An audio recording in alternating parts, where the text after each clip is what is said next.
زانایانی کورد هەر کەسێک کە بەدوای معریفە و زانست گەڕابە دەیان گوند و دەیان شاری دەکرد تا زانیاریەک کۆبکاتەوە خزمەتی کورد و کوردستان بکە. دوای ئەوە دیجیتال و ئەنتەرنێت و یوتیوب و ڤیددیۆ پیا بوو بۆی قوتابیان بتوانن کە زانیاری لەبەر دەرکەی ماڵەکەی خۆیان لە ناو ژوورەکەی خۆیان کۆبکەنەوە. ئەو حەزەی کە جاران زانیان و کەسی کە بە دوای زانیاریدا دەگەڕا حەزێکی گەلک زۆر بوو.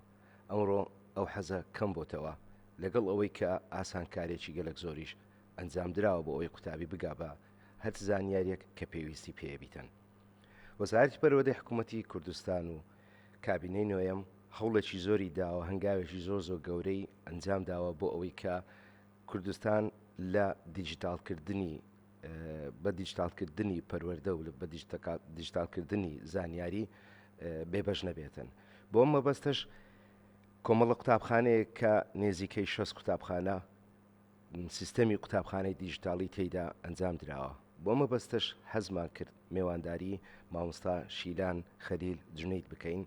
کە بەڕێوەبەری گشتی پلاندانانی پەروەردەیە لە وەزارەتی پەروەردە. مامۆستا شیلان زۆر بەخێر بێ. زۆر سپاس. هەر ساڵ بێ. مامۆستا شیلان قوتابخانەی دیجیتاڵی چییە؟ قوتابخانە دیجیتالی بریتە بیرۆکەکێک و سەرانسەری جیهان دەستگای محەممەد بن ڕاشد ئال مەکتوم ئەنجامدان و بە خوشحالیەوە وزارەتە پەروەردە و هەرێما کوردستانی بەشدار بێ هەڵمەتێ کە بریتەک و قوتابخانەکی ئەم پشێن بژین قوتابخانەکی ئفتیراضیە لە سەراسەر جیهانێ قوتابی و مامۆستا دەتوانن بەشدار بن ڕاهێنان وەردەگرن وەکی هەگەر ڕاهێنان وەرگرتن پلاتفۆرمێکی هەیە وێ پلاتفۆرمێ بەکاردێنن بۆ بەڕێوەبردنی پۆل و بەڕێوەبردنی قوتابخانە هەروەها وەرگرتنی زانیاری و پرۆگرام شێوازێکی دیجیتالی. وەک پێشتر باسم کرد کاتی خۆی خەڵکی کورد گوند و شار و هەموو شوێنێش دەکرد تا دوو زانیاری کۆبکاتەوە ڕاستی. ئەمڕۆ ئەم قوتابخانە دیجیتالە وای کردووە کە زانیاری بچێتە ناو ژوور و ژوورەکانی هەر ماڵێک هەر قوتابێک بە ئاسانی بگا بە هەر زانیار کە پێویستی پێوی. بۆچی قوتابخانەی دیجیتاڵی گرنگە بۆ هەرێمی کوردستان؟ قوتابخانە دیجیتالی گرنگە بۆ هەرێما کوردستانی یعنی وەکو وزارەتە پەروەردە و سەرپەرشتیا بەڕێز جەنابێ وەزیری ئەمە پێ خۆشحاڵین کە ئەم هەر دەرفەتێکی جیهانی بەشدار بین ناوێ کوردستانی دیار بێت و نووسرا بتن یعنی لڤان چالاکیە. یە دووەم جیهان بەرەف دیجیتالی چتن و بەکارئینانە دیجیتالی و پلاتفۆرمی دیجیتالی و فێربوونە دیجیتالی بووە تشتێکی واقعی واتە دەبێت ئەم خۆ ئامادەسازی بکەین بۆ وی کاری و ئێکش ڕێکێت وزارەتە پەروەردە بوو پاڵپشتیە وێ بیرۆکێ ئەو بیکو ئەم بەشدار بینن قوتابخانە دیجیتال سکول بەس ئەوە تەنیا دەرفەت نینە وزارەتە پەروەردە بوو بەشداری کردنیان وان جوورێت چالاکیە. جەنابێوە ئاگادارە وێ ماوێ چەند پلاتفۆرم وزارەتە پەروەردە هاتن ئەنجامدان ژێر چەترا ئی پەروەردە هەروەساش پێشماوەکی کورد جەنابێ وەزیر ڕاگەیاندنا قوتابخانە من ڕاگەیاند کەرنوکەت قوناغێکی پایلۆتە و ئەو ژی دەبتە یعنی پرۆژێکی گەلە گرنگی دیجیتالی یە هەرێمی کوردستانی بگشتی و یە وزارەتە پەروەردە. مامۆستا شیلان ژینگە و کللتوری هەرێمی کوردستان لەبارە بۆ ئەم پرۆسەیە؟ تا ڕادێکی باش بڵێ بەس پێویستە کار بکەین سەر بەڵێ پێویستە زیاتر کار بکەین. ئەو ئاستەنجانە چین کە ئێمە یا وەزارەتی پەروەردە دووچاری بۆتەوە؟ یەک ڕاهێنانە مامۆستا یا دووەم بووناوان کەلوپەلێت کە ئان پێداویستیت فێربوونا دیجیتالی یە سیەم فێربوونا قوتابی و قوتابی ئێمە فێر ببتن خوب خۆ یان ئەو بەخۆ وەکو ناڵێن خۆ فێر بکتن زانیاری وەربگتە ڕێگا ئینتەرنێتی شێوازەکێ تندروست و شێوازەکێ زانستی. ئەوە تشتێکی یعنی گەلە گرنگە نوکە و دوێت ئەم کار بکەینە سەر و هەوڵ بدین کە قوتابی ئێمە وێ قوناغێت تێبگات کۆ فێربوون پرۆسەسێکی جیهانیە. ڕاستە منهاج و پرۆگرام جێوازە وڵاتێکی بۆ وڵاتێکی دی بەس ئامانجێت فێربوونی ئێکن و دەتوانێت هەر کاتێکی بابتك هبتن القطاب خانه ور بگرتن سود چند پلاتفرم و چند یه وزارت پرورده چه پلاتفرم جهانی ور بگرت و ورگرتنا زیادتر زانیاری و پیش وخستنا آست خوی زانستی وەک هەموو شتێک ڕۆژی لەدایکبوونی هەیە بێگومانە پرۆژێش ڕۆژی لەدایکبوونی هەیە لە قۆناغی یەکەم چۆن دەستان پێکرد قناغا ایکی ما دست بکر سالا 2021 بس بداخا هشتاوی که وی وقتی آثارت کرونا یعنی دیار بین القطاب خانه بس اما آماده سازی مان کرد و دواتر سالا 21 22 همشن بیجین یعنی بشیوازه که پراکتیکی من دست بکرد یعنی پروژه دیجیتال سکول سرطای 14 قطاب خانه الخو گرتن اف 14 قطاب خانه تنیال سنوری برای برادی گشتی هولیر بون و تنیال وان قطاب خانه بون که زمانی خویندن لی زمانی عربی بی و هو کاری وی او بی که دیجیتال سکول پلاتفورم توی تنیا بزمان فرانسی و انگلیزی و آلمانی و عربی بو زمانی کردی نبو و سال مزانی که پیوسته ام کار بکین گل دزگاه محمد بن راشد آل مکتوب که ام اف پلاتفورمه ورگیران بو بتکرنی بو زمان ما 20 زمانی کردی کەواتە ئێمە ئێستا توانیتوان زمانی کوردی بەجیهان بکەین لە ڕێ ئەو تەکنۆلۆژیانە کە لە ڕێگەکانی کێم و کوری هەنە بەڵام بە سوپاسیەوە بەڕێبەراتی گشتی پرۆگرام گەلمە هاوکار بین و گەل ستافێ و مای وزارەتی تایبەت بەڕێبەراتی گشتی پلاندانان توانین زۆربەی ئەو بابەتە وەرگیران بوان بکەن بۆ زمانێمە شرینی کوردی بەس هێشتا پێداچوونەوە ئێتاکردنی بۆ زمانی کوردی و هەروەساش ئەم تووشی کێشەکەی بوون وقتی ما کردیه کردی داتا و سیستم هات بیدانان بشیوازه که نا گنجد گل گرامر کردی چند مامستایی که راپورت کردن که رستت زمان کردی نراستن ندرستن ام کش مامستایی که هب یعنی لابتوب مامستایی که دیارت بی لابتوب مامستایی که دیار ند بی ولای مجل وزارت دیار ند بی دوای دیفچونه که زور ما کردی و گل دستگاه پیوندی دار بو ما درچو که کشل تکنیکا داتا الویرل یعنی سنتر دیجیتال سکول ها و نوکا کارت کن بو چاره سر کردنه و ازان حتی ردکی گلکی باش چاره سر بو و زحمت هندێک زاران تەکنۆلۆژیا کێشەی بله چونگو یعنی لبیر ما نشتا مثلا تو همو پروگرام هرمی بکی زمان کردی الکترونی کارک آسانینه و تایبەت گنجاندنی وی پروگرامی گل آمانجو پروگرامی جهانی یعنی او ویدیو قطابی کردت بیندن همان ویدیو قطابی اماراتی بیند همان ویدیو قطابی اسپانیا و الپیروژیت بینن اوه کارک آسان نینه و زور ماندی بین به و هر واسش وقتا که زور پیویس بی حتی اما بگهینه قناغه که ام لجی رازی بین مامۆستا شیلان ڕۆلی مامۆستا لەم پرۆسەیە چی دەبێ بەڵام پێش ئەوەی کە باسی ڕۆلی مامۆستا بکەین ئەوەندەی ئاگدارم سیرم کرد QR کۆدێک هەیە لە ناو ئەپەکە سکان دەکەی ئیدی داوا دەکاتن مەسەڵەن مامۆستا زانیاری خۆی تێدا بنووسێت و تا بەشدار بێ لەو خولە کە ببێتە کەسێک بتوانێت ئەو خولە بەڕێ یا ئەو قوتابخانە دیجیتاڵی بەڕێوە باجا بۆ ئەوەی بزانین ڕۆلی مامۆستا چییە تا تەژێ بێ بچێ ئەم QR کۆڕس کام بکەن الفيرد فيت أس رون بكم كدورو الهنا رولك هي تايبت بو أو ما مستعد كو بجدارن في يعني قطاب خانة ديجيتالي ده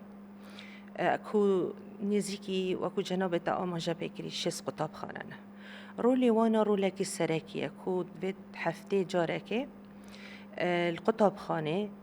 درس زانسته یان بیرکاریه بشوازه که دیجیتالی بو قطابی ها رون بکتن و قطابی بجدار بن و بشوازه که آنلاین و سرچاوه قطاب خانه دیجیتالی بکار بینیم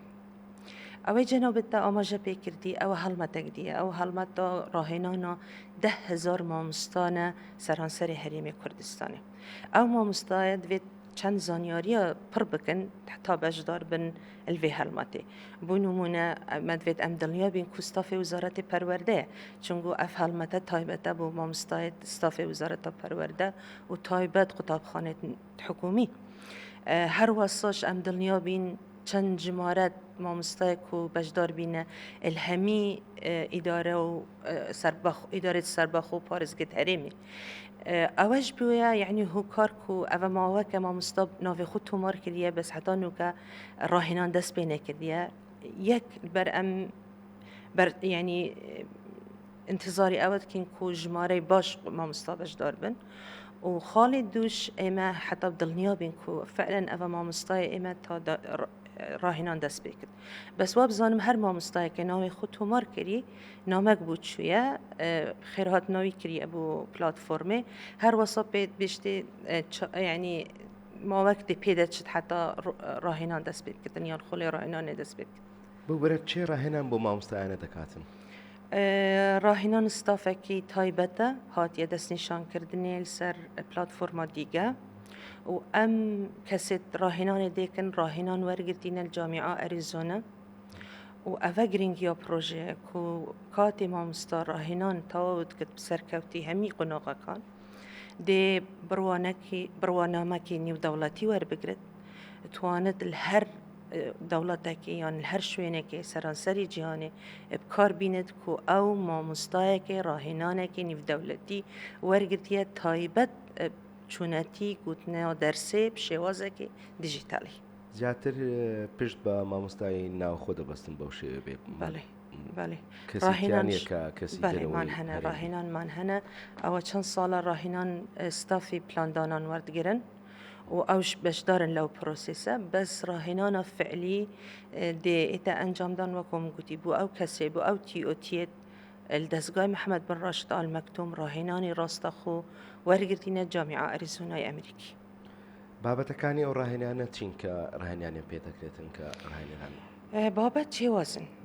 بۆ نمونە چوونەتی بەکار ئینانە تەکنەلۆژیە چوونەتی بەکار ئینانە دیژیتال سکۆل یان نەبەس دیژیتال سکۆل مثلا هەر دەرسێکی یان هەر وانێکی دیژیتالی هەروەسا ئەو تەکنیکە ئەوێت دوو بکار بینی بوو دەرسە ئەلکترۆنی جنابێتە ئاگادارە دەرس گوتن یان وانە گوتنەوە بشێوازێکی فعلی لە ناوپۆل جێوازە ئەگەر مامۆستا بشێوازێکی ئەلکترۆنی ئەوە بۆمان دیار بۆ وەختی کۆرۆنا طبعا شێوازی چوونەتی مثلەن بوو نمونەت و پلانی دانی بۆ وانەکە چەند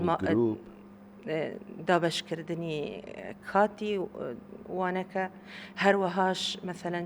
هویە فێرکردن دێ بکار ئینی بۆ نمونە دێ چاوە هەلسەکەوتی گەل قوتابیکی چونکو قوتابی ئامادە نییە لە ناوپۆڵێ ئەوە گرنگە چاوە دێ سرنجە قوتابی ڕاکێشی بۆ vێوانێ وقتێکی ئەو توانت بە ئاسانی مثلا بۆ نمونە لاپتۆپی جێبێلت و کارێک دی یان ئیشەکەی دی ئەنجام بدات ئەوە هەمی تەکنیکن پێویستە مامۆستا فێر ببێت زۆرجار لە کاتی کۆڕۆنا کاتێکە زۆربەی لە وڵاتەکان جا ئێستا وەک ڕید و وەک ڤیددیۆ پێشان دەدرێتن کە کاتی کە قوتابخانە دیجیتال لە وڵاتەکان دەست پێکرا لە کاتی کۆڕۆنا خەڵکەکە بەس وانەکەی دەکردەوە و خەریکی خواتن حازرکردن و خەریکی بۆ نمونە کاریتر بوو لەوەی کە گوێ لە مامۆستاکە بگرێ بچێتە ناو بابەتەکە وایە زەحمەتە بتوانانی کۆنتترۆلی ئەو قوتابێ بکەیت کە لە ناو پۆلدانی و لەگەڵ دنیا و لە ماڵ دانیشتووە هیچ بنەمایەکەیە بۆ ئەوی کە مامۆستا تێیدا هەڵبژێردرێ بۆی ئەویش بەشدار بێ لەو قوتابخانەی دیجیتالیا مەسەڵەن ڕاهێنەرەکە چۆن ئەو مامۆستای هەڵدەبژێرێ هیچ مەرجەکەیە بۆ هەڵبژاردننی مامۆستا بەشدار بێت لەو ڕاهێنانە ڕاستی دەستپێکی بوو ئەو قوتابخانێت کو بەشدارن دیجیتال سکۆل بەێ مەرج هەبوون بەڵام بوو ئەو 10,000 خوڵی ڕاهێنان مە هیچ مەرجێکمان نەدانا مەگوتدا زۆرترین ژمارەی مامۆستایە سەرانسەری هەرێم بەشدار بن و سوود لێ وەربگرن مە هیچ مەرجێک نەدا هەر بەس مامۆستا حەزی لێ بدەن توانێت بەشدار بن زمان دەوری هەیە لەم بابەتە مەسەن دەوێت زمان بزانێ ئەو کەسە لەو قوتابخانە کە تێیدا ئەنجام دراوە زمان دەوری هەبوو زمان گرنگە بەڵام هەوڵماندا بە زمانی کوردی و هەروەسەش زمانی عەربی و زمانی ئینگلیزیش ڕاهێنان هەیە و تەمامستا حڕە هەر زمانێکی هەڵبژێرت ڕاهێنان بەو زمانە وەردەگرن. ئەو ئالنگێران و ئەستانگانەی کە دووچاری دەبنەوە کە بۆ نمونە لەو شێست قوتابخانەیە پەیڕەوتان کرد توانیتان ئەوانە بکەنە داتایەک بۆ ئەوەی لە قوتابخانەکانی دیکە دووچاری نەبن؟ بەێ دیفراپۆرتت بۆ مە هاتین بۆ نمونە جاران ئینتەرنێت کێشەیە هەمی کاتا ناتوانین یعنی هەمان شێواز هەمی قوتابخانە دابین بکەین. جاران وەکو من ئاماژە پێکردی کێشەی تەکنیکی هەنە جاران گواستنا مامۆستایەش قوتابخانەیەکی بۆ قوتابخانە کیتی جاران کێم جار دایک و باب جاران لە بیرروکەی ناگەهەنیان نازانن بچی منداڵێوان یان بچیکەوان زارۆکەوان بەشدار لێ چالاکیێدا کاتی ئامانج و سوودی پرۆگرامەکەت زانن یعنی ڕائیوان ئێتە گۆڕین ئەوە دەمباتە سەر پرسیارەکە ئەرچی خێزان چییە ئەرچی دایک و باوک چییە؟ خودێ ئەرخوان گەلە گرنگە دابینکردنی پێداویستەکانە یعنی ناوەڵا پێداویستینە چونگە هەموو پێداویستیت بێتە دابینکردنی چی لە دیجیتال سکۆل چە وزارەتە پەروەردەی دابینت کردن بەس ئەرگێ دایک و باب ئەوەیە و پاڵپشتیا قوتابخانێ بکەن پاڵپشتیا منداڵێ خۆ بکەن کو تشتێ نی فێر ببتن تشتێ تازە فێر ببن هەوڵ بدن و منداڵ یعنی بزانن ئەو ژیانە منداڵێوان دێ بورینت پێش بورینە 20 ساڵە دی 3 ساڵە دی جێوازە ژیانەوانە نەخۆ ئەو تشتێت ئەو فێربین احتیمالە منداڵێوان پێویستی پێ نەبدن پێویستی بە تشتێ نییە ئێکشوانە ژیانە دیژیتالیە و کار ئینانە دیژیتال هەر ئامیرەکی دیژیتالی بوو نمونە. مامۆستا تا چەند ئەو منهەجەی کە لە ناو قوتابخانەی دیژیتالی هەیە ڕنگدانەوەی منهەجی ناو قوتابخانەیە هەمان منهەجە یان منهەجێکی جیاوازە یا شێوەیەکی تری وەکو ئامانج ئێکن وەکو ئامانجێت فێربوونێ یەکن بەس هەوڵماندا یعنی ئەو ماوە وەکو من ئاماژە پێکردی بەڕێبەراتی گشتی پرۆگرام گەلە هەر کاریامە کرد و بەڕێز مامۆستا حەسەن سەرتیب زۆر ینی هاوکاری تیمێت پلاندانانێ بەڕێبەراتی پلاندانانێ و هەروەسا ئەو ستافێ پرۆگرامێک و کارتکن گەلمە کو ئەم هەوڵ بدین وەکو جەنابێت دە باسکری کو پرۆگرامێمە شێوازێکی باش هەبتن ناو دیژیتال سکۆل ئەو ڤیدیۆیت ئێنە دابینکردنێ هەمان بابەت هەبن پرۆگرامی ئێمە و ئەو ڤیدیوانە بین دروستکردنێ شێوازێکی کونێزیکی کەلتورێ مەبن منداڵ ئەیان بچیکرد قوتابخانێ هەست نەکردن کو ئەف ڤیدیوە شتێکی نییە بوو شتێکی غەریبە بەس ئاگاداری ڤیدیو بت و چ زانیاریەکت ناو ڤیدیۆیدا هەیە بوو نمونە. پرسیارەشترم لەسەر قوتابیانی دیاسپۆرا وانەی کە لە دەرۆی وڵاتن کە زۆر جار پێبەش بووینە لە زمانی کوردی بە تابەتی لە هەندێک لە وڵاتان ئاستەمە قوتابی بگاتە سەرچاوەیە کە فێری زمانی کوردی بی تا چەند سوود لەو تەکنۆلۆژیا لەو قوتابخانەی دیژیتاڵی ئێمە وەردەگرن و ئایا مامۆستایانی دیاسپۆرا کە کوردن و لە دەرەوەی وڵات دەژین ئەوانیش پلان هەیە بیانهێنە ناو ئەم قوتابخانە دیژیتاڵی تا سوود لە سەرچاوەکانی ئەوانیش وەربگرین؟ چێت بێت ئەڤەل داهاتوو وەکو دیژیتال سکول بەس وزارەتە پەروەردەی کارکردینە سەر قوتابیا و مامۆستایان و وابزانم بەڕێوەبەرەتێکی تایبەت بۆیان هاتیە دامەزراندن و ئێستا قۆناغێکی زۆر باشە لە هەماهەنگی و لەگەڵوانە و پەیوەندی لەگەڵوانە بوو دابینکردن و هەروەسا فێربوونی زمانی کوردی وابزان وزارەتە پەروەردەی سەرفیپۆری ئیشێکی باش کردیە بەس دیسان قۆناغی داهاتوو بۆ دیژیتال سکول ئەگەر بتوانین و ئەوان ئیزافە بکەین کار دەکەین و هیچ ڕێگریەک نییە و ئەو بەشدار بن. پێشەوەی دواوتت لێ وەرەگرم مامۆستا شیلان حەزم کرد ئاماژە بۆی بدەم کە وەزارەتی پەروەردە بە تایبەتی لەم کابینەیە کابینەی نوێم کارێکی زۆر گەورەی کردووە بۆ ئەوەی دیجیتالکردنی بابەتەکان ئەنجام بداتن هەتا ئەو دوا کۆربند لەسەر AI و ناسانی AI و تێکەڵکردنی زمانی کوردی بە AI بۆ ئەوەی ئێمەش وەک وڵاتانی تر زمانی دایک لە دەست نەدەین و خەڵکیش بە زمانەکەی خۆمان بناسیێنین واتە بە کوردی جیهانگیرکردن و یا گلۆبەلایزیشن پێدەوترێتن دەتوانین بڵێن بە ئەنگلیزیەکەی تاوە بکەین کە ئێمەش لەگەڵ خەڵکەکانی تر و لەگەڵ وڵاتانی تر بە هەمان کادرمەکان و پێبرگەکانی ژیان بەسەر بکەین و بە پاش نەکەوین مامۆستا شیلان دواوتت بۆ قوتابیان و مامۆستایان و کۆی گشتی کۆمەڵگەی کوردی چیە دەربارەی قوتابخانەی دیجیتاڵی واللهی دەزانیت چۆن ئێمە لە وزارەتی پەروەردە یعنی هەوڵێمە بەردەوامە و ئەم تشتێ باش تشتێ سەرکەوتەوی یعنی تشتێ سەردەم بۆ وزارەتە پەروەردەی دابین بکەین جار هەیە ئەم سەرکەوتوت بین جار هەیەش تا ڕژێکی باش سەردکەوین و بەس هەمان کاتش یعنی ڕێگری هەیە بۆ ئەنجامدانی چەند پرۆژە داخوازم دایمەن ئەوەیەش هەمی مامۆستا و هەمی قوتابیا و دایک و بابا کۆ پاڵپشتی ئێک و دوو بکەن و هەروەسا پاڵپشتیا وزارەتە پەروەردەی بکەن کۆ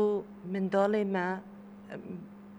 گەلە زیرەکن و ئەگەر ئەم سەحکینە منداڵێت کوردستانی تایبەت ئەگەر ڕێژە بژنی IQ ذەکا یعنی قوتابیت مە زۆر بەرزە تایبەت تەمەنی باخچەی منداڵان ئەگەر ئەم هەوڵ بدین پرۆگرامێت تازە تایبەت نوکە کارئینانە دیجیتال سکول کارئینانە زیرەکی دەستکرد هەر شێوازێکی سەردەمی نوکە هەیتی جیهانێ ئەم هەوڵ بدین کۆ منداڵێت مە فێر ببن ئەف منداڵە یعنی بۆ مەنینن بۆ ژیانەمەنینە ئەوە ئەم نوکەت بورینن بێت ئەم فکر بکەین بۆ 23 ساڵە دی ئەvە بتوانن خزمەتە هەرێمی بکەن بتوانە خزمەتە وڵاتی خۆ بکەن و باشترین شێواز کو ئەو خزمەتە وڵاتی خۆ بکەن و ببنە هەوڵاتیت باش ئەو بن کو فێربوونێکی باش وەربگرن بشێن هەر کاتێکی گەل هەر کێشێکی ژیانی خۆ بگونجینن ئەvە گرنگترین نامەیە بۆ هەر پرۆسێسا فێربوون واس حەستکم هەمی منداڵێت مە قوتابیت مە شێوازێکی پاش بەشدار بن هەر پرۆسسێکی وزارەتە پەروەردە پێشکەش بکرد چه دیجیتال سکول بێت چه پرۆژێکی دی بتن تا بتوانن ئەوش وەکو هەر منداڵی جیهانی نەفسێ سکێڵ و نەفسێ تکنیکا هەبن و هیچ کەمتر نەبنشوانە دەستەکان خۆش جەنابەتەش کارەکانی وڵاتانی تر بە پاش نەکەون و بگەن بە هەر شتێک کە پێویستی پێ بیتن سپاسی ئامادەبوونت دەکەم مامۆستا شیلان زۆر سپاس هەر زانیارانەی کە بێمت بەخشی هیوادارین دایک و باوکان مامۆستایان هیوادارین هەموو تەواوی کۆمەڵگەی کوردی ئاشنا پێ بۆ قوتابخانەی دیجیتالە و لە سنگ و سوودی ئەو قوتابخانەی دیجیتاڵی تێبگاتن هەوڵ بدەین لینکەکان و ئەو بابەتانەی کە پەیوەستە بۆ قوتابخانەیە لە ڕێگەی ئەو بەرنامەیە شێری بکەین تا هەموو کەسێک بگاتن بەو